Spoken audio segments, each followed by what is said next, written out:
बिस्मिल्लाहिर्रहमानिर्रहीम। शुरू अल्लाह के नाम से जो बड़ा मेहरबान और नहायत रहम करने वाला है।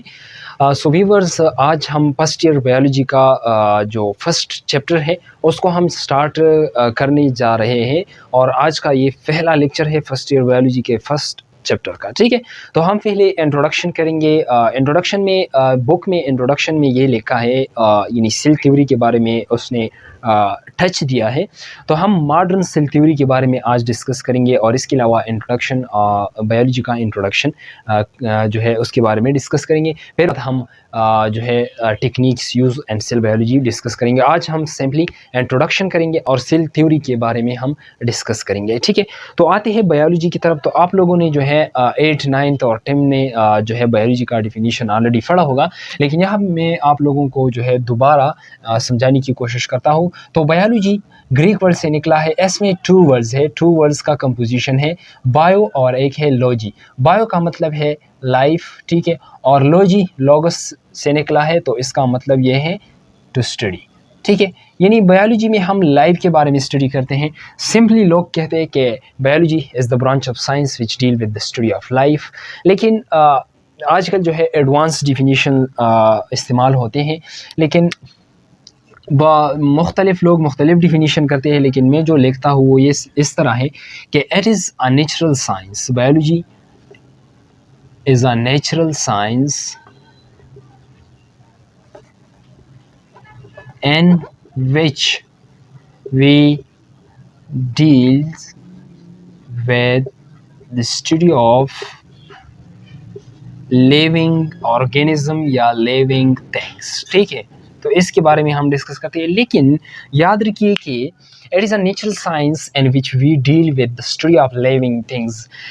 ये डिफिनीशन तो ठीक है, लेकिन ये डिफिनीशन इनकम्प्लीट है, ये कंप्लीट डिफिनीशन नहीं है। क्योंकि आप लोगों को पता है कि बायोलॉजी में हम सिर्फ लिविंग थिंग्स के बारे में डिस्कस नहीं करते, क्योंकि हम इसमें नॉन लिविंग थिंग्स के बारे में भी डिस्कस करते हैं, क्योंकि वाटर जो है वो नॉन लिविंग थिंग्स है। ठीक है, और हम जो है बायोलॉजी में ऑलरेडी वाटर्स के बारे में भी डिस्कस करते हैं। ठीक है, यानी वाटर और लिविंग थिंग के दरमियान क्या रिलेशन है, रिलेशनशिप है। ठीक है, तो इसका जो कंप्लीट डिफिनीशन है वो इस तरह आता है कि it is a natural science in which we study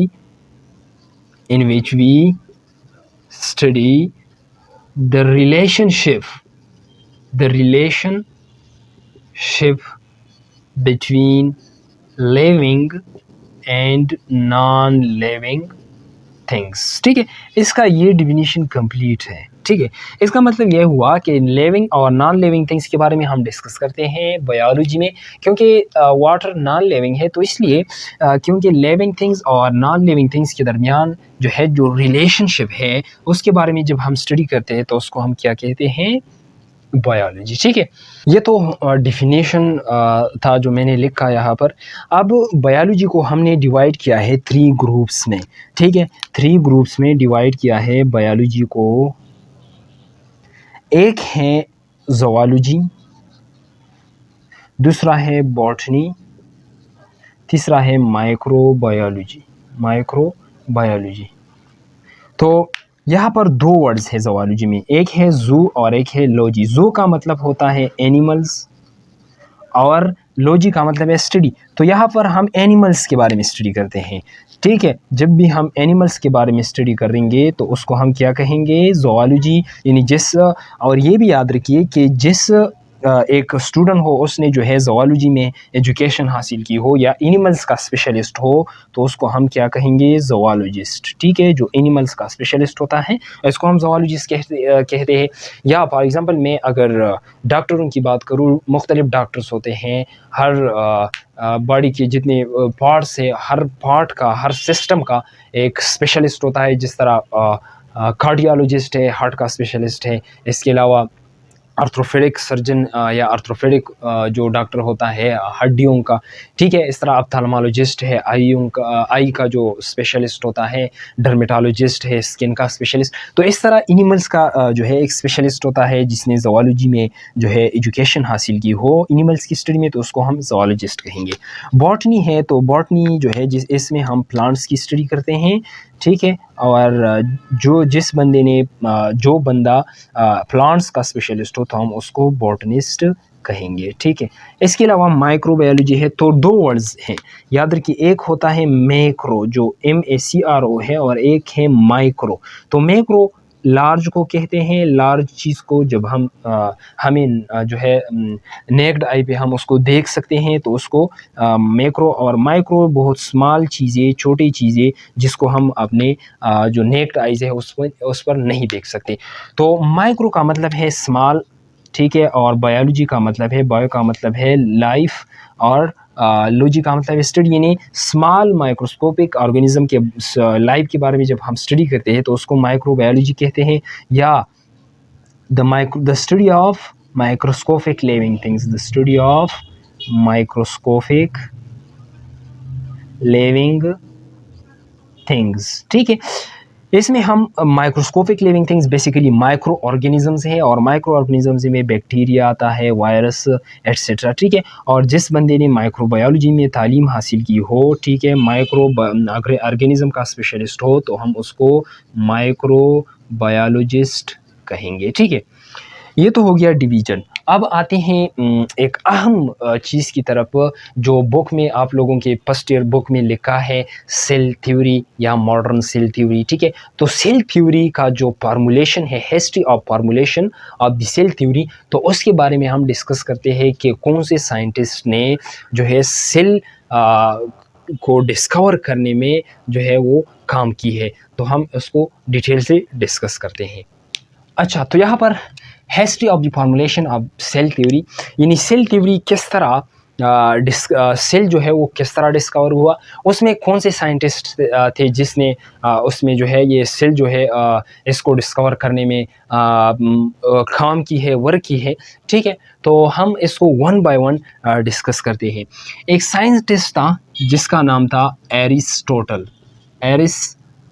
ठीक है। ये साइंटिस्ट, इसके जहन में ये ख्याल आया कि ये जो ऑर्गेनिज़म है, लिविंग ऑर्गेनिज़म्स है, ठीक है, ये तो मतलब माँ के पेट में फॉर एग्ज़ाम्पल एम्ब्रियो की मिसाल लूँ, एम्ब्रियो है, ठीक है, ये ज़ाइगोट से बनता है, फिर उसका जो है वो जब डिलीवरी हो जाती है, बच्चा जो है वो बाहर माहौल में आ जाता है, ठीक है। तो फिर वो जो है डेवलप होता है। यानी सिंपली अगर मैं इस तरह कहूँ कि सेल जो है उससे टिश्यू बनता है, टिश्यू से ऑर्गन, अगर सिस्टम ऑर्गेनिजम्स, ठीक है।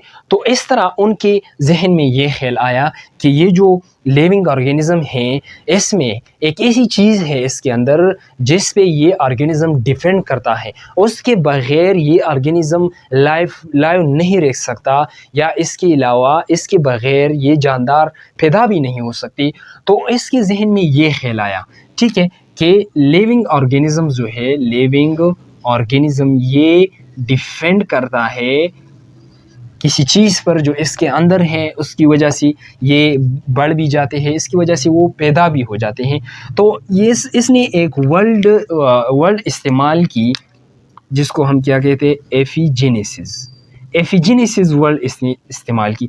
एफिजेनेसिस का मतलब ये है कि ये जो लिविंग ऑर्गेनिज़म बन जाते हैं, इसमें मुख्तलिफ प्रोसेस है। फॉर एग्ज़ाम्पल सेल से टिश्यू बन जाता है, टिश्यू से ऑर्गन सिस्टम, ऑर्गेनिज़म, इस तरह। तो ये जो प्रोसेस है डेवलपमेंट का, तो इसको इस साइंसदान ने क्या नाम लिया, एफिजेनेसिस, कि ये एफिजेनेसिस होता है इंसान के अंदर, इसकी वजह से ये लिविंग ऑर्गेनिज़म बन जाते हैं। लेकिन उनको ये आइडिया नहीं था कि इसके अंदर सेल है और इस सेल का स्ट्रक्चर इस तरह, ये आइडिया उनके ख्याल में नहीं था। इसके बाद एक और साइंटिस्ट आया जिसका नाम था रॉबर्ट हुक। तो ये रॉबर्ट हुक जो है, इसने 1665 में इसने क्या किया, इसने एक प्लांट का जो स्टेम है इससे एक पीस लिया, कॉर्क सेल का पीस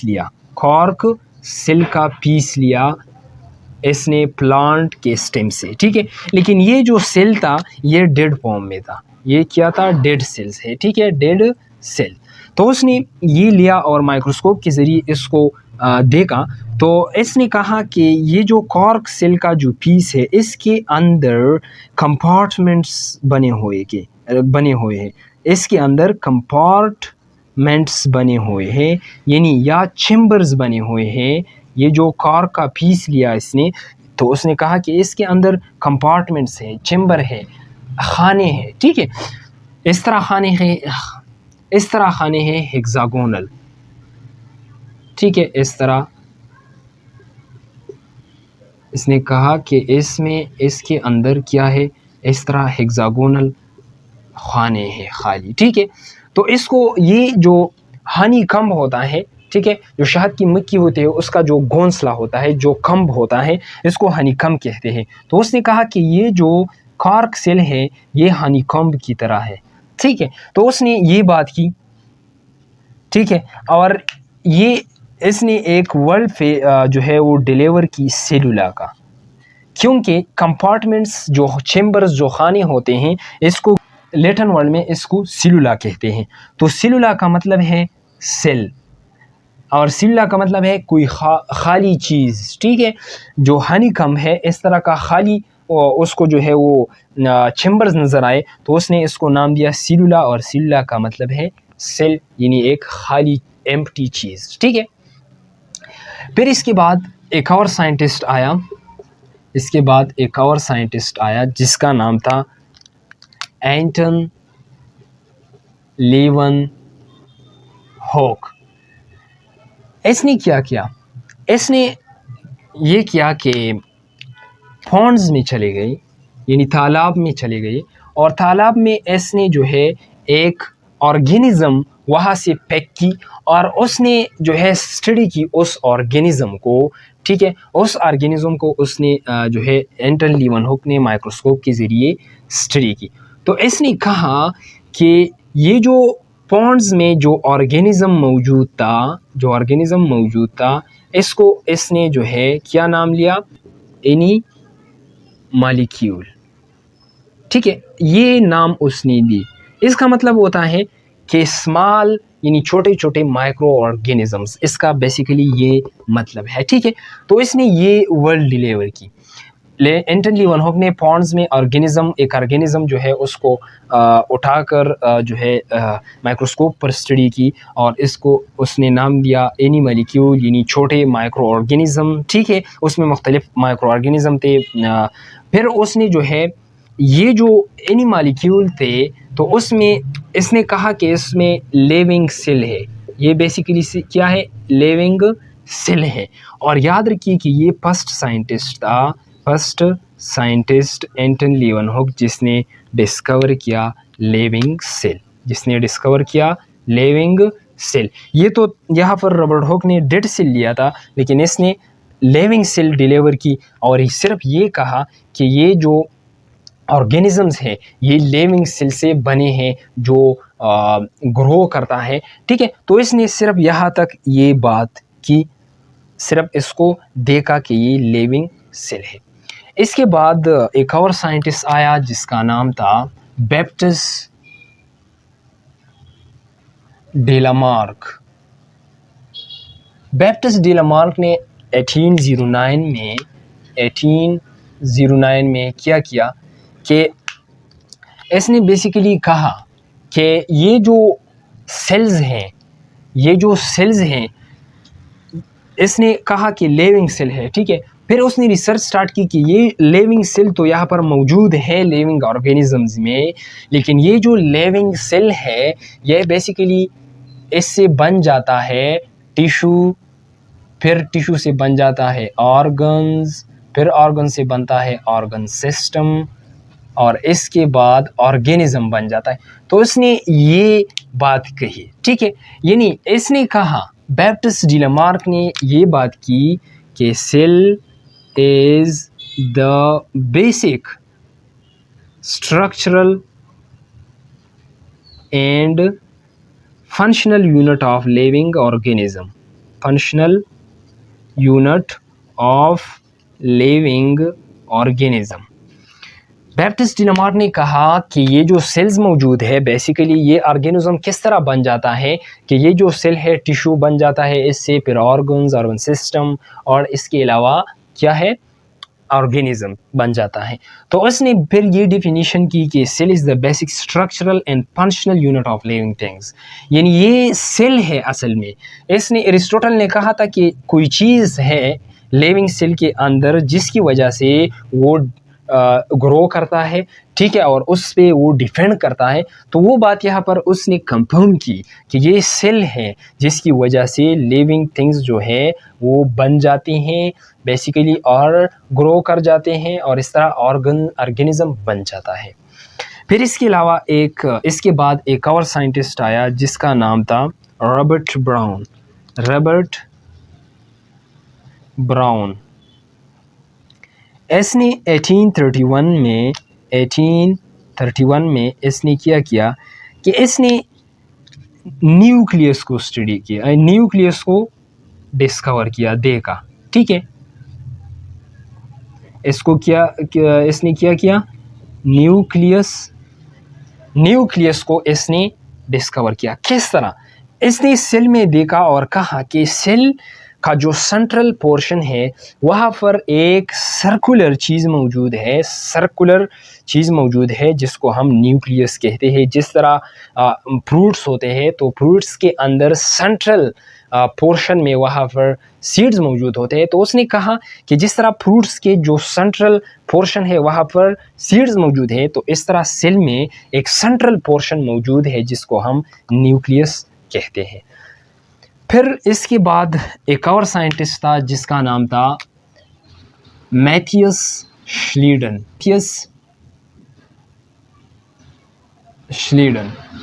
इसने 1838 में क्या किया, इसने कहा कि ये जो प्लांट सेल है, ये जो प्लांट्स है, तो प्लांट्स में बेसिकली सेल्स मौजूद है।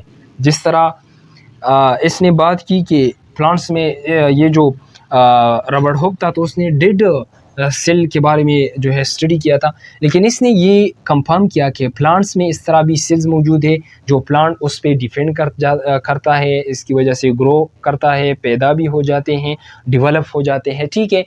तो उसने कहा कि सेल का जो प्लांट है उसका जो सेल होता है ये भी इसका basic structural and functional unit है, ठीक है। तो ये बेसिकली किसने कहा? मैथियस श्लीडन ने, और ये बेसिकली क्या था? बॉटनिस्ट था, ठीक है। तो उसने ये बात की। फिर उसके बाद एक और साइंटिस्ट आया, उसका नाम था श्वान। उसका क्या नाम था? श्वान। 1839 में श्वान ने क्या कहा? श्वान ने कहा कि एनिमल्स जो है, एनिमल्स तो सेल से बने हैं, ठीक है, कि एनिमल्स जो है वो सेल से बने हैं, एनिमल्स में बिल्कुल ये सेल मौजूद है। इसके अलावा उसने कहा कि प्लांट में भी ये सेल मौजूद है, यानी प्लांट सेल के बारे में भी उसने कहा। और इसके अलावा इसने क्या कहा? इसने कहा कि एनिमल्स का जो सेल है उससे सराउंड एक मेम्ब्रेन मौजूद है जिसको हम सेल मेम्ब्रेन कहते हैं, ठीक है। और ये बेसिकली क्या था? ये ज़ूलॉजिस्ट था। ये क्या था? ज़ूलॉजिस्ट, ठीक है। और इसके अलावा इसने ये भी कहा कि जो प्लांट सेल इसके सराउंड भी एक वॉल मौजूद है जिसको हम सेल वॉल कहते हैं, ठीक है। तो उसने ये बात कही। फिर इसके बाद एक और साइंटिस्ट आया।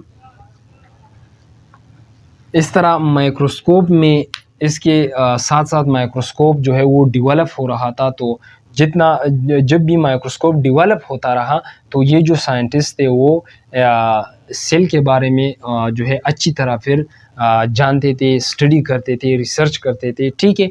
तो फिर उसके बाद क्या हुआ कि एक और साइंटिस्ट था जिसका नाम था रेडॉल्फ विर्को। उसने 1855 में क्या किया? एक वर्ड पेश की, ओमिनस सेलुला ई सेलुला, ये वर्ड उसने पेश की। इसका मतलब ये है कि all new cells are arise from free existing सेल्स। इसने ये बात की कि ओमिन सेलुला ई सेलुला इसलिए कहा कि जो तमाम सेल्स हैं, यानी जो नया सेल बन जाता है वो बेसिकली प्री एग्जिस्टिंग सेल से बना होगा। यानी फॉर एग्जांपल यहाँ पर सेल मौजूद है, तो ये जो सेल है ये डिवाइड होगा, इसमें माइटोसिस मियासिस होगा और ये दो में कन्वर्ट होगा। यानी पेरेंट सेल जो है, parent cell, one parent cell वो टू डॉटर सेल में कन्वर्ट होगा। ठीक है, तो उसने ये बात की अगर सेल मौजूद नहीं है तो फिर तो सेल न्यू सेल की पैदा होने की कोई चांसेस तो नहीं है। तो उसने कहा कि all new cells are arise from pre existing cell. फिर उसके बाद लास्ट में एक और साइंटिस्ट आया जिसका नाम था लुईस पास्चर। लुईस पास्चर ने 1862 में क्या कहा कि जिस तरह एनिमल सेल्स जो है वो फ्री एग्जिस्टिंग यानी जो पेरेंट सेल है वो डॉटर में कन्वर्ट हो जाते हैं, तो इस तरह बैक्टीरिया भी जो है वो, यानी बैक्टीरिया जो है वो एक बैक्टीरिया दो में डिवाइड हो जाता है, यानी इसमें भी डिवीजन होती है। तो ये लुईस पास्चर ने ये बात कही। फिर इसके बाद हम पढ़ते हैं मॉडर्न सेल थ्योरी के। मॉडर्न सेल थ्योरी में फाइनली क्या हुआ। ठीक है, सो थैंक यू। इंशाल्लाह नेक्स्ट लेक्चर में हम मॉडर्न थ्योरी के बारे में डिस्कस करेंगे।